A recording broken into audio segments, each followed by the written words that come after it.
In today's video, I'm going to teach you how to add a page in WordPress. Whether you're creating a blog, building a website, or just learning some WordPress skills, following these simple steps will guide you through the process smoothly and efficiently.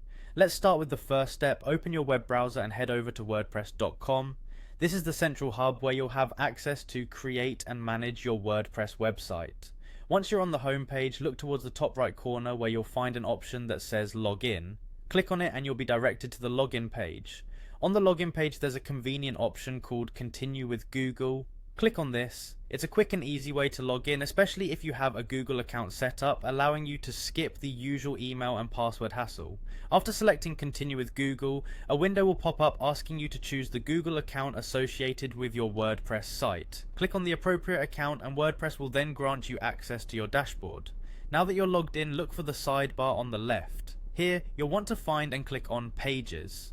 This section is the part of WordPress where all your individual site pages are managed. From this page, your next task is to click on Add New Page. This button is usually near the top of the Pages section, and clicking it will open a blank page template for you to start working with.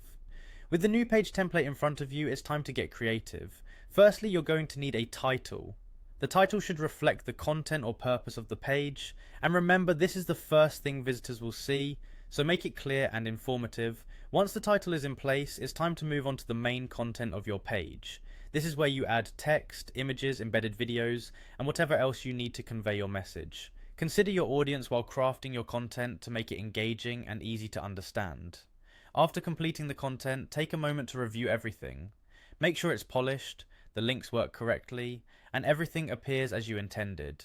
Then, when you're satisfied with how everything looks, it's time for the final step. Look towards the top right corner of the page editor and find the Publish button. Click Publish when you're sure everything is ready for the world to see. Your new page is now live and can be accessed by your audience. Congratulations on adding a new page to your WordPress site. Thank you for watching, and I hope you found this guide helpful. If you did, don't forget to like and subscribe for more tutorials. Have a great day.